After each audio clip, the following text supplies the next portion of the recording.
साहिब बंदगी। तो सबसे पहले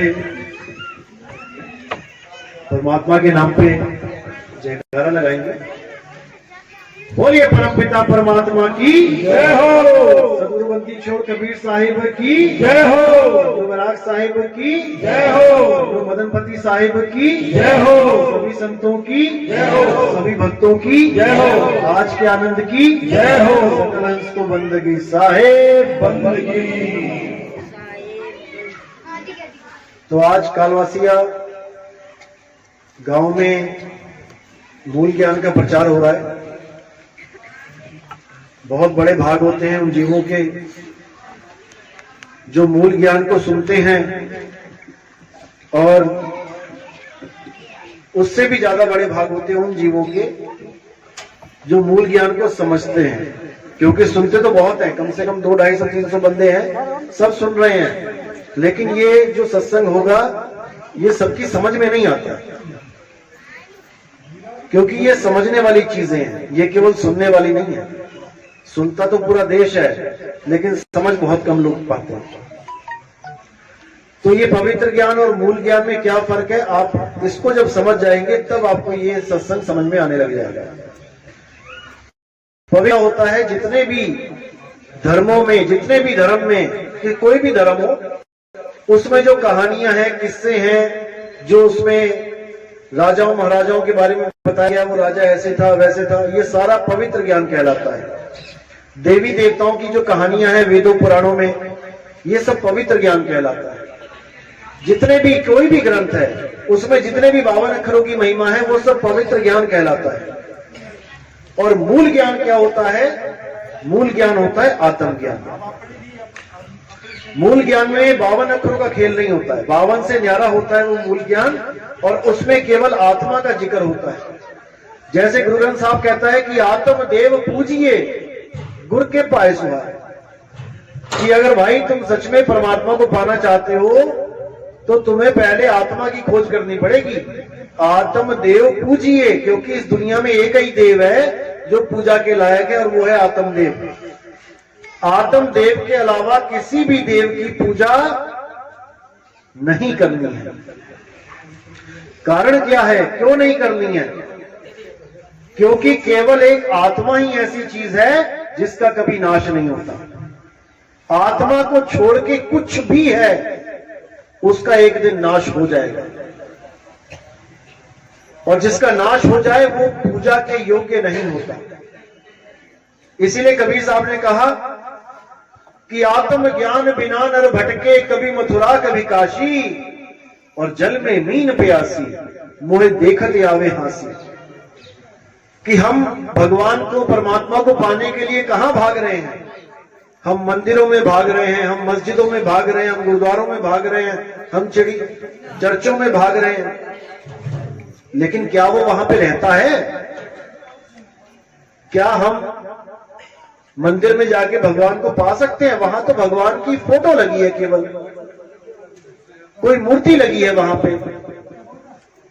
तो भगवान को पाना का मतलब ये तो नहीं कि मूर्ति को देखना। जैसे आपके पिताजी हैं, वो चले गए अमेरिका और आपके घर पे लगी है उनकी फोटो। अब कोई आता है आपके घर पे कि आपके पिताजी से मिलना है, तो आप क्या उनकी फोटो दिखा देते हो कि लो बात कर लो पिताजी से? फोटो अलग चीज है और पिताजी का होना ना होना अलग चीज है। पिताजी अमेरिका में हैं और आप घर की फोटो को दिखा रहे हो, तो साहिब कह रहे वस्तु कहीं और ढूंढे कहीं, कैसे लागे हाथ, गुप्त वस्तु तब मिले भेदी लीजिए साथ। भगवान परमात्मा कहीं और बैठा है और तुम ढूंढ कहीं और रहे हो। इसीलिए सारी सारी उम्रें बीत जाती हैं, दाढ़ी सफेद हो जाती है, बाल सफेद हो जाते हैं, दांत झड़ जाते हैं, आंखें कमजोर हो जाती हैं, आदमी बूढ़ा हो जाता है, मरने की कगार पे आ जाता है, लेकिन फिर भी उसे परमात्मा नहीं मिलता। क्यों नहीं मिलता?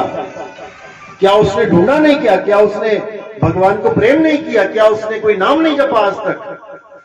बहुत कुछ किया, पैदल तीर्थों की यात्राएं करी, 100-100, 150-150, 200 किलोमीटर पैदल चला जवानी में, अब बुढ़ापे में नहीं चला जाता, फिर भी कुछ ना कुछ कर रहा है कि भगवान मरने से पहले मिल जाए। क्यों नहीं मिल पा रहा है? क्योंकि कोशिश तो करी, मेहनत तो पूरी करी, लेकिन तरीका गलत था। आप दूध में से घी निकालो, एक बच्चे को भी पकड़ा दो दूध कि इसमें से घी निकाल, जो अनाड़ी है, जिसको कुछ नहीं पता कि घी कैसे निकालते हैं, और एक दूध उसको पकड़ा दो जो जानती है कि दूध में से घी कैसे निकलेगा। जो जानती है वो 2-3-4 दिनों में घी निकाल के साइड में रख देगी, और जो बच्चा नहीं जानता है सारी उम्र उस दूध को लेके बैठा रहेगा। वो जानता ही नहीं, करे तो करे क्या? क्योंकि उसे कोई गुरु नहीं मिला, उसे कोई गुरु नहीं मिला जो दूध में से दही और दही में से मक्खन और मक्खन में से घी निकालना सिखा दे। इसीलिए वो सारी उम्र बैठा रहा और उसे कुछ नहीं मिला। तो साहिब कहते हैं, अगर तुम सच में परमात्मा को पाना चाहते हो तो तुम उस जगह ढूंढो उसे जहां पे वो उसका जहां वो विराजमान है, जहां पे उसका वास है। कहां रहता है परमात्मा? हमें पहले ये ढूंढना पड़ेगा। तो कहां रहता है परमात्मा? केवल एक जगह रहता है वो, और जिस जगह वो रहता है वो जगह है अविनाशी। उस जगह को कोई तोड़ नहीं सकता। अगर वो मंदिर में रहता होता तो कोई मंदिर को हिला नहीं सकता था, कोई मस्जिद को तोड़ नहीं सकता था, कोई गुरुद्वारों की ईंट नहीं हिला सकता था। जैसे आप गांव के प्रधान हो तो उस प्रधान के घर को कौन हिलाएगा, कौन उससे पंगा लेगा? आप प्रधानमंत्री हो तो उसके घर पे कौन पत्थर फेंकेगा? तो परमात्मा कहां रहता है? उस जगह जहां पे जिस जगह का कभी नाश नहीं होता है। और वो जगह कौन सी है? वो है तुम्हारी आत्मा। तुम्हारी आत्मा ही वो जगह है जिसमें परमात्मा रहता है, यानी दूध ही वो जगह है जहां पे घी रहता है। अब दूध घी को ढूंढने के लिए गली गली भटकने लग जाए तो फिर क्या बनेगा उसका? दूध में ही घी है और घी को ढूंढने के लिए गली गली भटक रहा है दूध, कुछ नहीं बनने वाला। तो साहिब कह रहे हैं, आत्म में परमात्म दर्शे। अगर तुम्हें परमात्मा चाहिए तो तुम्हें पहले आत्मज्ञानी गुरु चाहिए जो तुम्हें तुम्हारी आत्मा का ज्ञान करवा दे। मंत्र देने वाले गुरु नहीं चाहिए कि मैं जी गुरु मंत्र ले आया तुम भी ले लो। साहिब कहते तंत्र मंत्र सब झूठ है, इनमें ना उलझे कोई, और सार शब्द जाने बिना कागा हंस ना हो। ये जितने मंत्र देते हैं, किसी ने ओम मंत्र दे दिया, किसी ने सोहंग मंत्र दे दिया, किसी ने सतपुरुष अकाल मूर्त शब्द स्वरूपी राम दे दिया, किसी ने ज्योत निरंजन ओंकार आरंकार सोहंग सतनाम दे दिया, किसी ने फलाना नाम दे दिया, किसी ने ढिमकाना दे दिया। इन्हीं नामों में उलझ पुलझ के मर जाता है ये जीव, लेकिन उसे परमात्मा नहीं मिलता।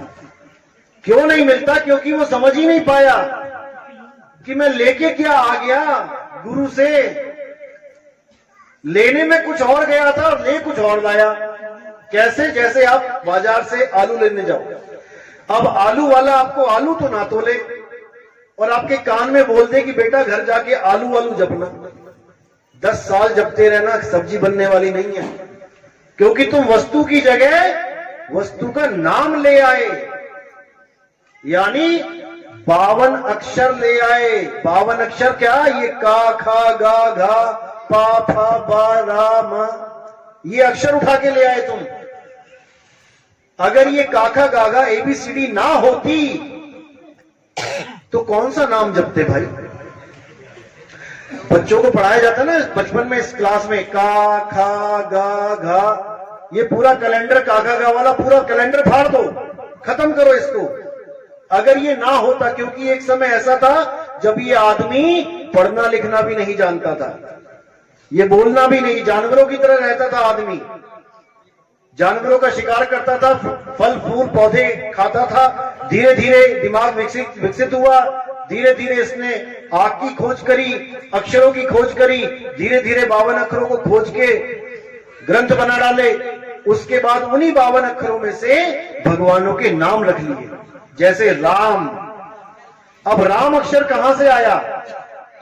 या, रा, ला, वा, शा, इस वाली लाइन में से रा उठा लिया, आ का डंडा लगा दिया। और मां कहां से आया? पा, फा, बा, भा, मां, वहां से मां उठा लिया। यानी 52 अक्षरों में से ही 2 अक्षर उठा लिए, रा और मां। अब लगा जपने राम राम राम राम राम राम राम। अब वाणी क्या कह रही है? राम राम करता जग फिरे, राम न पाया जाए। क्यों? क्योंकि वो राम को जप रहा है, राम को जान नहीं रहा। जैसे ये पानी है, अगर इंसान ना होता इस दुनिया में तो इसको पानी कहने वाला कोई ना होता। आज केवल इंसान के सिवा इसका नाम पानी किसी जानवर ने नहीं रखा। गाय भैंस पानी पीने जाती है, कभी सोचा है वो कहती हो कि मुझे पानी दो? वो जानती है कि इसका नाम पानी है? क्या कुत्ता बिल्ली जानता है इसका नाम पानी रख दिया तुमने? क्या चिड़िया जानती है कि इसका नाम पानी है? केवल इंसान जानता है कि इसका नाम पानी है। वो भी कहां तक जानता है? हिंदुस्तान तक। अमेरिका में जाके, चाइना में जाके पानी पानी करते रहोगे, प्यासे मर जाओगे। वहां पे पानी को कुछ और कहते हैं, वाटर कहते हैं। तो हम पकड़ के बैठ गए हैं पानी के नाम को। और प्यास किससे बुझेगी? पानी से। अगर ये पानी का नाम जाने बिना गाय की प्यास बुझा सकता है, चींटी की प्यास बुझा सकता है, कुत्ते बिल्ली हाथी घोड़े की प्यास ये पानी बुझा सकता है, बिना ये जाने कि इसका नाम पानी है, तो आदमी की क्यों नहीं बुझा सकता? इसको जपने की जरूरत क्या है? कुत्ते को प्यास लगती है, भागा जाता है तालाब के पास, बिना नाम जपे, और उसको पानी मिल जाता है, पी लेता है। चिड़िया उड़ती उड़ती देखती है, सोचती है पानी का तालाब कहां था, और प्यास लगती है वहीं मुड़ जाती है, बिना ये जाने कि इसका नाम पानी है, बिना जपे। लेकिन आदमी क्या कर रहा है? परमात्मा को पाने की जगह परमात्मा का नाम जप रहा है। जो ज्यादा चालाकी थी ना इस आदमी की, वो चालाकी ही इसकी जान की दुश्मन बन बैठी है। उसने इतने सारे नाम रख लिए भगवानों के, अब उसी नामों में उलझ गया मकड़ी की तरह। मकड़ी खुद ही जाल बनाती है और खुद ही उलझ के उसमें एक दिन मर जाती है। तो साहिब कह रहे वस्तु के नाम के चक्कर में मत पड़ना। परमात्मा के लाखों करोड़ों नाम है, हर देश में अलग नाम है, हर जात में अलग नाम है, हर पंथ में अलग नाम है। चक्कर में मत पड़ना। अगर कोई गुरु तुम्हें नाम जपने के लिए देता है तो याद रखना, उसने तुम्हें पानी पिलाने की जगह पानी का नाम दे दिया जपने के लिए। अब घर जाके रटते रहो तोते की तरह। जैसे एक तोता होता है पूरी उम्र राम राम राम राम जपता रहे, उसे राम मिलने वाला नहीं, वरना तोते की मुक्ति हो जाए। इंसानी चोले को क्यों महान बताया गया है? तोता भी तो राम राम जप सकता है। अगर तुम जप के पार हो सकते हो तो तोता भी जप के पार हो सकता है।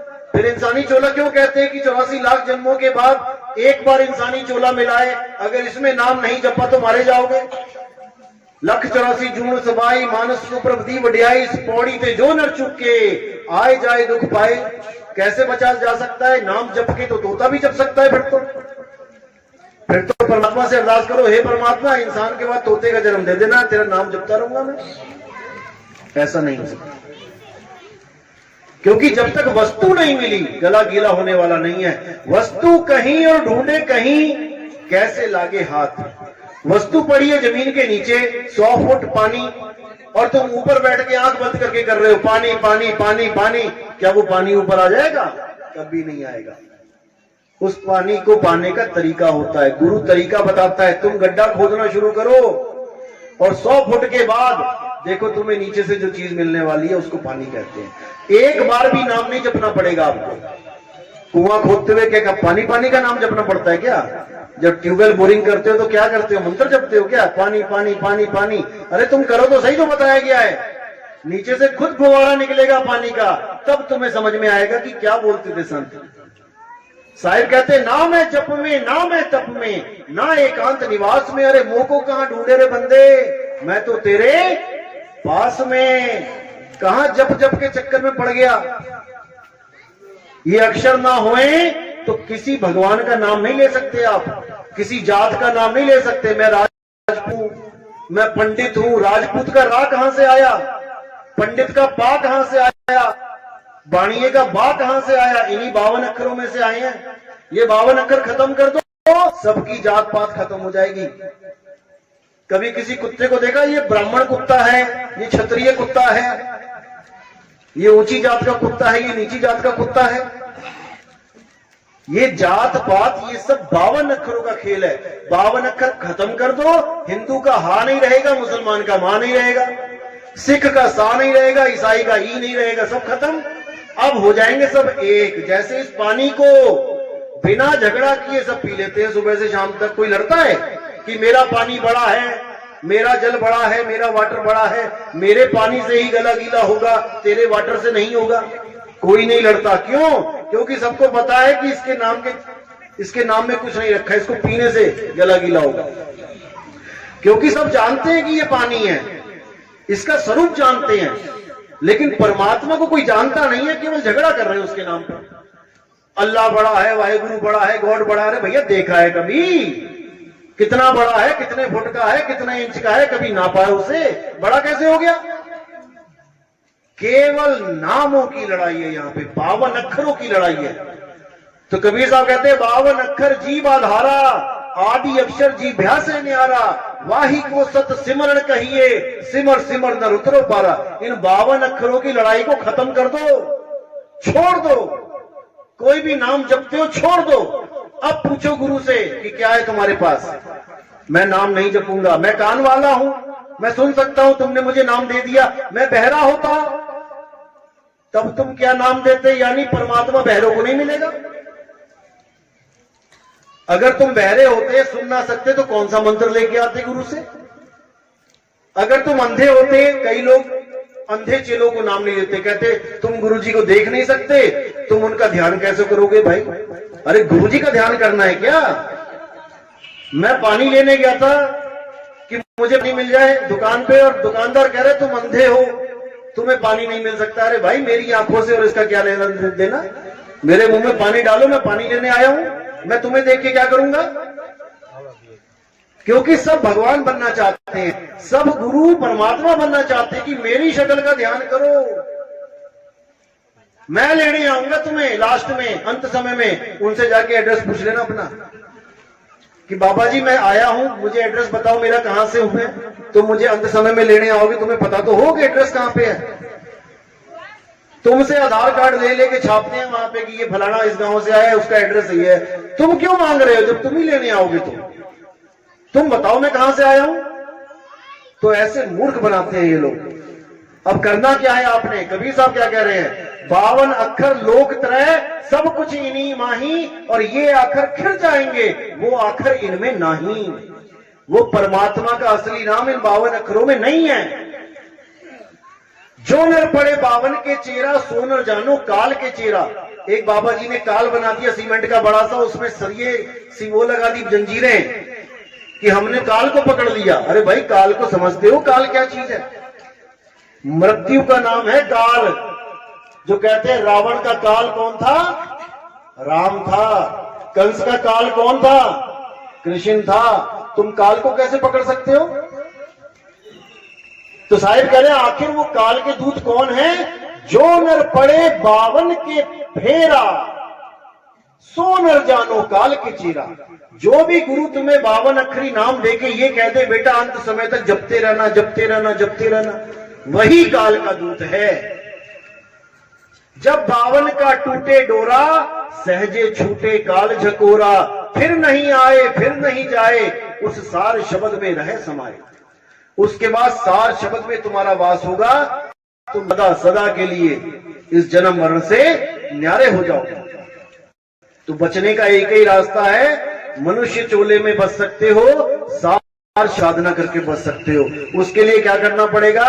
पहले इन 52 अक्षरों को जान की तरह कि ये 52 अक्षर क्या हैं। यही काल का जाल है। जब से इंसान ने ये मंत्र जंत्र जपने शुरू किए, तब से ये परमात्मा से दूर है। इसलिए साहब ने बिल्कुल साफ बोल दिया कि तंत्र मंत्र सब झूठ है, छोड़ दो इनको। अब करना क्या है? पानी पानी जप के छोड़ के पानी को ढूंढना है। पानी कहां है? मोह को कहां ढूंढे रे बंदे, मैं तो तेरे पास में। अब तुम्हें अपनी आत्मा का ज्ञान चाहिए कि मेरी आत्मा क्या है, और जो गुरु आत्मज्ञानी होगा वो तुम्हें आत्मा करा देगा कि बेटा ये है आत्मा, यहां पे है आत्मा, तो अपनी आत्मा का सिमरण कर। और जैसे ही आप धीरे धीरे धीरे धीरे आत्मा को जानने लग जाओगे, आप शरीरों से न्यारे होने लग जाओगे। आपको समझ में आने लग जाएगा कि मैं शरीर नहीं हूं, मैं लड़का नहीं हूं, मैं लड़की नहीं हूं। लड़का और लड़की तो केवल मुझे एक शरीर मिला हुआ है इस जन्म में। जैसे अभी आपको कोई कहे तुम हाथी हो क्या, तुम कहोगे पागल है क्या, मैं तो इंसान हूं, हाथी थोड़ी नहीं है। लेकिन जब तुम हाथी थे, 184 में थे, तब तुम अपने आप को हाथी भी समझ रहे थे। जब तुम कुत्ता बन के आए, बिल्ली बन के आए, तुम अपने आप को बिल्ली समझते रहे, तभी तो चूहे खाए तुमने, 900 चूहे। बिल्ली बन के चूहे ही खाओगे, और खाए सबने। ऐसा कोई नहीं कह सकता कि मैंने नहीं खाए। जैसे आज तुम रोटी खाते हो, इंसान को रोटी दी गई है खाने के लिए, बिल्ली को क्या दी गई है, वो क्या रोटियां बनाएगी, चूहे ही खाएगी। तो हमने तुमने चूहे ही खाए बिल्ली बन के। लेकिन उस वक्त मैं ये समझ रहा था, उस वक्त आप समझ रहे थे कि मैं एक बिल्ली हूं। आज आप अपने आप को बिल्ली नहीं कहोगे। क्यों? क्योंकि आपने चोला बदल लिया, बिल्ली का चोला साइड कर दिया, अब आपको मिल गया इंसान का चोला। अब आप समझ रहे हो मैं लड़का हूं, मैं लड़की हूं। ये भी तुम्हारी गलतफहमी है। तुम लड़का और लड़की कितने समय के लिए हो? जितने समय के लिए चूहा बिल्ली हाथी घोड़े थे। जैसे ये चोला निकल गया हाथ से, तुम्हें इस शरीर से बाहर निकाल दिया जाएगा। कहां से निकलोगे इस शरीर से बाहर? इस पंडाल में से निकलने का रास्ता पता है ना सबको? अभी सत्संग खत्म हो तो किधर जाओगे? इधर जाओगे? इधर तो कोई नहीं जाएगा, इधर दीवार है। कहां से आए थे? उधर से आए थे, उधर ही जाएंगे सारे। तो इस शरीर में कहां से आए थे और कहां से जाओगे? कभी विचार किया? इस शरीर को जब छोड़ के जाओगे, आपने देखा कई लोग मर जाते हैं, तो कहां जाते हैं वो? कहां से निकलते हैं? वाणी क्या कह रही है? 9 द्वार से जीव जब जाता, 184 में भरमाता। 9 दरवाजे कौन से? 2 कान के छेद, 1 2 3 4 5 6 7 और लैट्रिन बाथरूम 2 9। यही 9 दरवाजे हैं। देखना हॉस्पिटलों में जाके, या कोई मरता है, किसी की लैट्रिन निकल जाती है मरते मरते की, किसी का पेशाब निकल जाता है, किसी के मुंह से जीभ निकल आएगी इतनी लंबी सी, किसी के प्राण नाक में से खून निकल आएगा, किसी की आंखें बाहर आ जाएंगी मोटी मोटी सी, किसी के कान में से ब्लड आ जाएगा। ये 9 दरवाजों में से निकाला जाएगा तुम्हें, और किसी को नहीं बख्शा जाएगा। चाहे वो हिंदू है, मुसलमान है, सिख है, ईसाई है, कोई फर्क नहीं पड़ता। अब तुम आए किस दरवाजे से थे? इस शरीर में घुसे कहां से हो तुम? क्योंकि तुम आत्मदेव हो, तुम कोई शरीर नहीं हो। शरीर तो तुम छोड़ जाओगे ऐसे ही।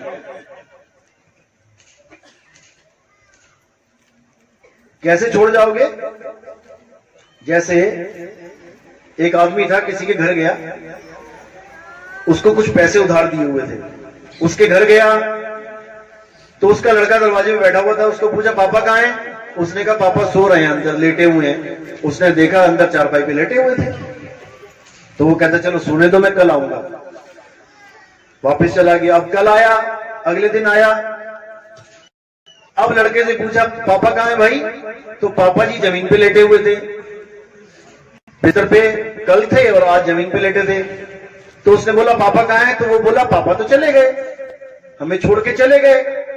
तो वो कहता कहां चले गए? वो लेटे तो हैं, लेटे थे, आज नीचे लेटे, तू कह रहा छोड़ के चले गए। तो वो कहता नहीं पापा चले गए। तो वो कहते पापा चले गए, तो वो लेटा कौन है? यही तो, इसी को तो पापा पापा करता रहा सारी उम्र। तू इसी शरीर को तो पापा पापा मम्मी मम्मी करता रहा, तो चले कहां गए? यही तो है, लेटे हुए हैं। लेकिन उसके पापा सच में चले गए उसको छोड़ के। तो पापा कौन था? क्या उसने अपने पापा को देखा सारी उम्र? उसने कभी जाना ही नहीं पापा कौन था। वो शरीर को पापा समझ के बैठा था सारी उम्र।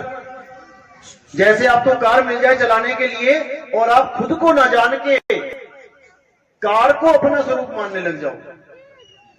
अपने आप को मारुति कहने लग जाओ, और सामने से कोई अल्टो गाड़ी आई तो उसको अल्टो समझने लग जाओ, यानी ये शरीर ही गाड़ियां हैं। तुम्हें मिल गया आदमी का शरीर, तुम अपने आप को आदमी मान रहे हो, और किसी और को देख के, लड़की के शरीर को देख के तुम कह रहे हो वो लड़की है, मैं लड़का हूं, यानी कि अपने अपने शरीर को सत्य मान के बैठ गए। जबकि ना तो वो लड़की है ना तुम लड़के, तुम भी आत्मदेव वो भी आत्मदेव।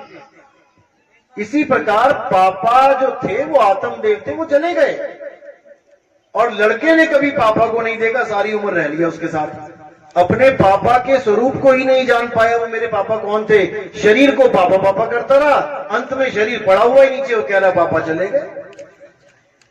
बस यही समझना है, हम और तुम आत्मदेव हैं, हम शरीर नहीं है। शरीर तो केले के छिलके की तरह यहां पड़ा रह जाएगा। जैसे हम केले का छिलका उखाड़ते हैं और उसको ऐसे फेंक देते हैं डस्टबिन में, तो ऐसे ये शरीर तुम्हारा यहां पड़ा रह जाएगा। अब जो निकल के गया वो कौन है, उसको जानना पड़ेगा। वही हमारा स्वरूप है।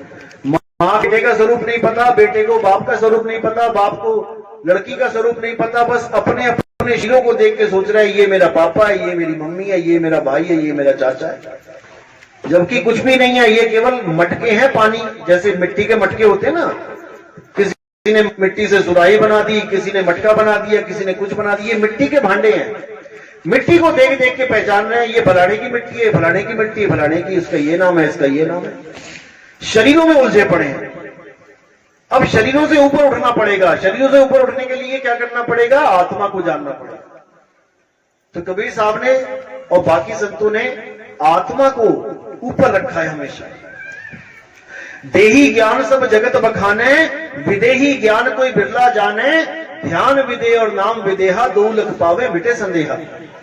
देही ज्ञान तो सारी दुनिया भाग रही है, पूजा करवा रही है शरीरों की, लेकिन शरीर तो मिथ्या है, शरीर तो नाशवान है। आज दोनों हाथ सही चल रहे हैं, कल को एक हाथ कट गया, क्या करोगे? तुम्हारा कट गया, जिसकी भी पूजा कर रहे हो उसका कट गया, फिर क्या करोगे? तो पूजा किसकी करनी है? आत्मदेव पूजिए, गुरु के पाए सुहा। आत्मा की पूजा करनी है, आत्मा को जानना पड़ेगा। कोई बात नहीं, आत्मा को जाने बिना किसी को परमात्मा मिलने वाला नहीं है। तो इसीलिए साहिब बार बार समझाते हैं कि आत्म ज्ञान बिना नर भटके, कभी मथुरा कभी काशी, और जल में मीन प्यासी, मुझे देखते आवे हांसी। जब तक आत्म ज्ञान नहीं होगा, जब तक आपको वो रास्ता मिलने वाला नहीं है जिसके लिए आपको इंसान चोला मिला है। इंसान चोला 84 के बाद एक बार मिलता है। अगर उसमें आपने नहीं चेता, अगर आपने विचार नहीं किया कि क्या कहां जाऊंगा इस शरीर को छोड़ के, तो आपको इन्हीं 9 दरवाजों में से निकाल दिया जाएगा। इन्हीं 9 दरवाजों से निकलने पे 184 जून में चला जाता है इंसान। अब इससे बचना कैसे है? तो कहना चाहो काल जाल से चीनो शब्द हमारा, और कहें कबीर अमर कर राखूं जो निज होए हमारा। अगर काल जाल से बचना है तो हमारे शब्द को चीन लो, यानी परमात्मा के नाम को चीन लो। परमात्मा का नाम ये नहीं है कि तुम उसको बोल बोल के रट रट के जपो। परमात्मा का नाम है जिसको कोई जप नहीं सकता, उसमें सुरत लगानी है केवल। अपनी सुरत को, जैसे चांद को चकोर निहारता है, पूरी रात चकोर पक्षी क्या करता है, चांद को देखता रहता है, देखता रहता है, देखता रहता है, इतना ज्यादा देखता है कि वो पलक भी नहीं झपकता। बस ऐसे ही हमारी जो सूरत है उसको शब्द में ऐसे रमा देना है हमें। शब्द यानी कि परमात्मा, ना कि कोई मंत्र। तो साहिब क्या कह रहे हैं कि जब तक तुम्हें शब्द का भेद नहीं मिला, जब तक तुम मंत्र ही जपते रहोगे, और मंत्र जपते रहोगे, कोई नाम जपते रहोगे, तब तक तुम्हारी मुक्ति होने वाली नहीं है। इसलिए साहिब बार बार चेता रहे हैं कि 52 को समझ जाओ। 52 के जंजाल में फंस गया ये संसार, और सिमरन 52 का करे कैसे लागे पार। इसको देखो, किसी को पूछो तुम भगवान की भक्ति करते हो? हाँ मैं नाम जपता हूँ। क्या नाम जपते हो? मैं राम जपता हूँ, मैं कृष्ण जपता हूँ, मैं अल्लाह जपता हूँ, मैं वाहिगुरु जपता हूँ, मैं कबीर कबीर जपता हूँ। ये सारे नाम 52 अक्षर कहलाते हैं। इन्हीं 52 से परे हो जाना है। 52 से परे होगे तब जाके वस्तु का ज्ञान होगा। वस्तु क्या है? आत्म देवी वस्तु है।